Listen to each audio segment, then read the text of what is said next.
하나님의 임재 체험, 하나님의 임재 체험이란 제목으로 말씀을 상고합니다.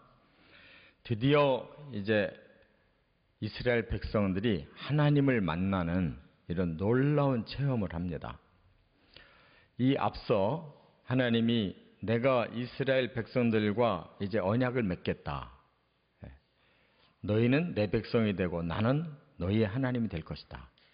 그러면 너희들은 이 세계에서 가장 뛰어난 민족이 되고 내가 너희를 들어 쓰겠다. 이렇게 이제 언약을 맺으시는데 그들이 이제 하나님과 언약을 맺으려면 하나님을 만나야 될 거 아니겠어요? 하나님을 체험해야 되는데 과연 하나님을 어떻게 만나냐? 바로 하나님의 방법대로 오늘 본문에 만나신 거예요. 그래서 백성들에게 미리 준비하도록 하셨죠. 너희들 옷을 빨아라. 그리고 동침을 금하고 거룩한 마음으로 기다려라. 그랬어요. 그래서 백성들이 정말 하나님 만나려고 마음으로 단단히 준비하고 기다렸더니 3일째 되는 날 하나님이 나타나셨어요. 우리는 이 오늘 본문에서 이런 단어 자체보다도 그 속에서 하나님이 뭘 강조하시려고 했느냐 하는 걸 깨달아야 돼요. 왜냐하면 하나님 보이지 아니하시는 영인데 사람들이 영을 보려고 하니까 볼 수가 없잖아요. 그래서 하나님이 보일 수 있는 모습으로 지금 나타나시는 거예요. 그런데 정말 중요한 거는 보이는 모습이 하나님이 아니잖아요. 그 속에서 하나님이 어떤 것을 사람들에게 보여주려고 하느냐 하는 그 하나님의 중심이 필요한 거예요. 오늘도 우리가 하나님 만나야 되는데 겉으로 보이는 하나님이 아니라는 거. 그래서 우리는 그 중심에 하나님이 당신을 어떻게 우리에게 보여주려고 하시느냐. 그걸 알아야 하나님 만나는 사람이 되고 우리가 하나님의 사람으로 살 수가 있어요.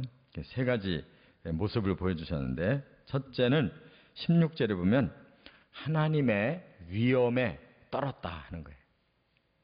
모든 백성들이 아주 두려워서 떨릴 만큼 하나님이 임재하시는 모습이 그렇게 나타났어요. 어떻게? 여기 보니까 우레와 번개와 빽빽한 구름과 큰 나팔 소리로 하나님이 내려오신다는 것을 표시하셨어요.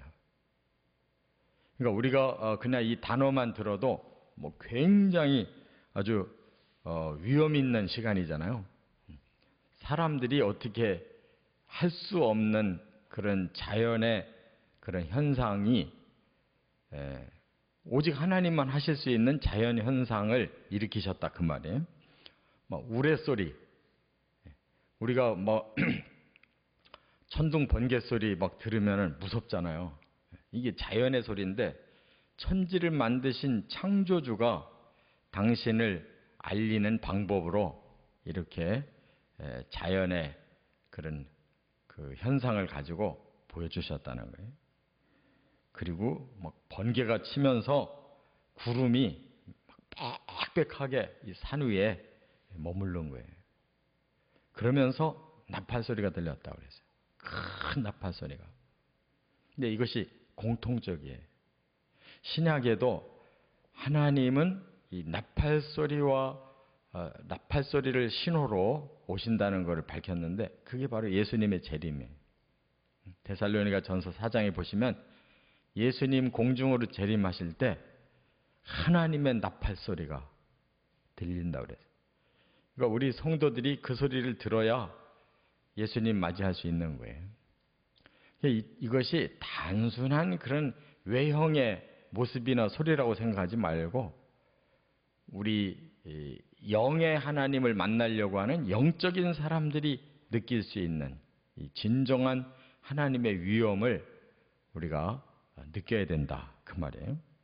그래서 정말 떨리는 이런 마음을 가지고 하나님 만나야지, 하나님에 대한 그런 경외심이 부족하면, 정말 하나님이 존귀하신 분인데 우리가 감히 그 앞에 설 수 있을까 하는 이런 겸손한 마음이 있어야 되지 않냐 그 말이에요.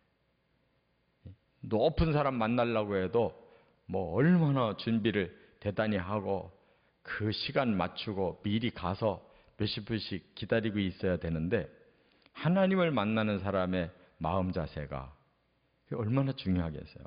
그러니까 하나님이 뭐 괜히 겉으로 막 폼을 잡으셔가지고 사람들을 막 위압감을 주려고 하는 게 아니고, 진정으로 하나님은 우리가 감히 만날 수 없는 너무너무 존귀하신 그 하나님 앞에 우리는 겸손하게 정말 하나님을 만나려고 하는 이러한 사모하는 심령이 있어야 될 줄 믿습니다.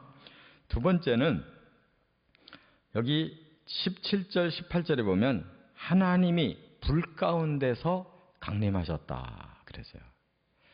여기 17절에 보니까요, 시내산에는 연기가 자욱하고 그 연기가 옹기가마의 그 연기같이 떠올랐다 그랬어요. 그러니까 그 시내산 정상에는 계속 그 연기가 피어오르면서 그 불이 막 가득히 붙은 거예요. 시내산 위에.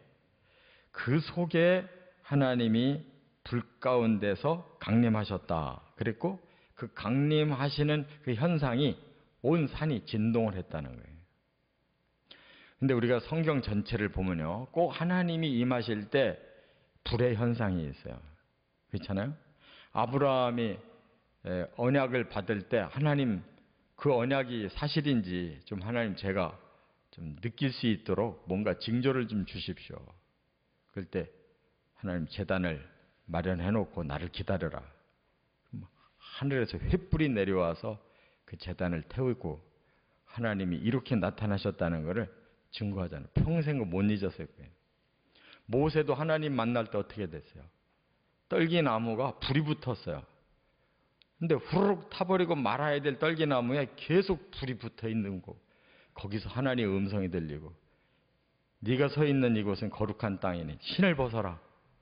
하나님 앞에 꼼짝 못하고 엎드리게 만들잖아요. 이 불은 바로 하나님의 이미지예요. 그렇기 때문에 우리가 성령을 받아도 불같이 받는다고 말씀하고, 또 우리가 하나님을 만나면 이렇게 불은 사람을 정화시키잖아요. 우리의 모든 죄는 다 태우고 모든 악을 다 벌주는 것이 불이잖아요. 바로 그러한 하나님을 우리가 만나게 된다는 거예요. 그렇기 때문에 하나님이 강림하실 때 바로 불같이 강림하신다는 거예요. 우리의 마음의 모든 것을 정화시키시고 우리를 온전히 거룩하게 하시는 하나님을 체험해야 될 줄 믿습니다.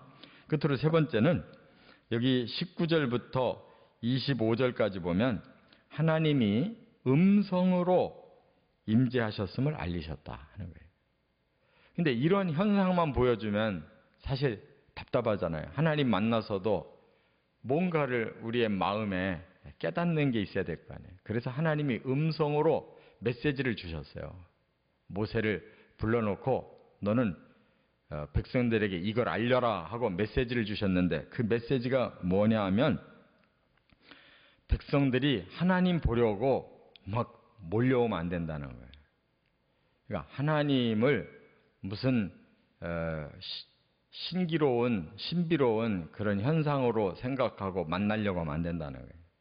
하나님이 인격의 하나님이지 무슨 신비로운 그런 관심의 대상자가 아니에요. 그래서 하나님 좀 한번 보자 어떻게 생겼나 하고 몰려오는 거 금해라. 너희가 거룩하지 아니하면 오히려 해를 받는다, 죽는다는 거예요. 하나님이 죽이신다는 말씀은 죽이는 게 목적이 아니라 그만큼 너희들은 거룩하게 자신을 잘 지키라는 뜻이에요. 괜히 함부로 덤볐다가 해함을 받는다. 그만큼 하나님이 우리를 사랑해서 거리를 두시는 거잖아요. 하나님의 거룩함 앞에 감히 더러운 죄를 가진 자가 함부로 달려들 수가 없잖아요. 그러니까 하나님 경계를 하셨어요. 너희들이 하나님을 만나는 일을 조심해야 된다. 그리고 너희들은 이 산을 거룩하게 만들어라. 부정하게 하면 안 된다. 하나님의 존재는 거룩한 곳이라는 걸 알고 우리 자신이 거룩해져야 하나님을 가까이 할 수 있다는 걸 깨닫게 하셨어요. 거룩이 뭐예요? 흠이 없는 거예요. 죄가 없는 것을 보고 거룩이라고 그래요. 우리가 하나님을 만나는 방법 다른 게 없어요. 내 안에 죄를 없애야 되고 거룩하고 성결하게 살고자 할 때 그 사람에게 하나님이 오시는 거예요.